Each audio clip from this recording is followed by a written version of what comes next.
All right, Ryan, let's check out your backhand here. First off, it's looking pretty good, but a couple things maybe you could work on. Maybe it would help you make it even better. I put you up here beside Novak Djokovic. He's got a pretty good backhand, and we can probably learn from him a bit. All right, here you come in. Start your preparation. Turn your shoulders.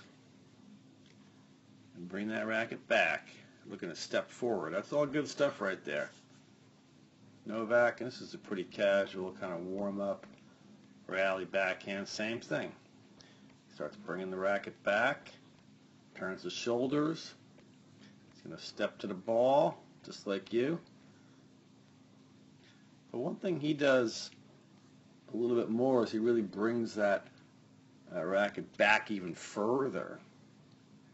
All right, so you can see how his arms are going more this way, and yours are coming straight, more straight down.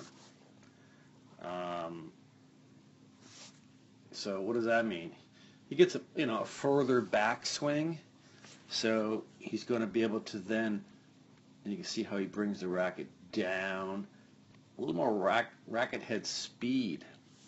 Your backswing isn't that far back, so you really have to kind of muscle it and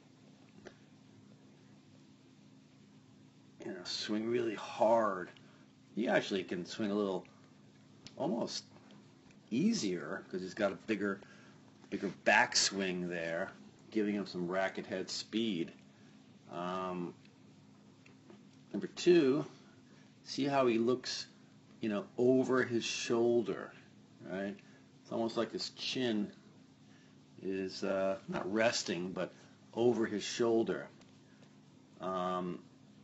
Yours is not. So, he coils his upper body a little bit more upper body kind of rotation here. So, that helps him when he uncoils upper body. It adds some power.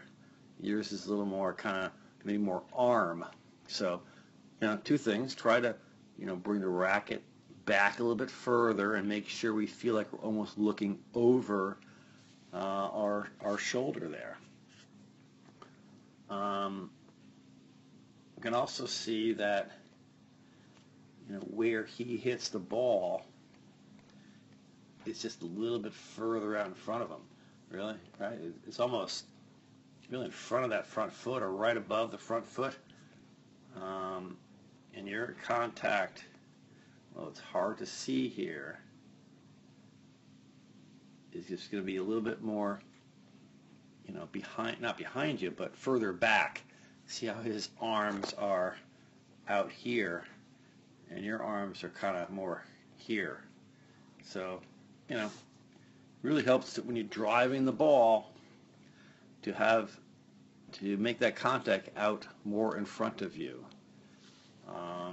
You can also see how he is a little more balanced over that front foot, which he has to be because his contact is out there. Yours is a little bit back, so therefore you're kind of a little bit leaning back almost. See how your front leg there is almost not, more extended. He has to bend his, and he really stays down through contact, and he really stays down through the entire stroke, right? It really lets him drive through the ball because your contact's back here. You kind of pop up. You're leaning backwards there. He's still moving forward and pushing forward through the ball. So my suggestion is to try to, as we said, have bring the racket back a little bit further and make sure we're looking over our shoulders, so we're coiling a little bit more and rotate the upper body a little bit more. Try to hit that ball a little bit out more in front of you, and stay down with it. Stay down through the stroke as long as possible. He hasn't even come up yet. Eventually, right on his follow through is where he starts to stand up.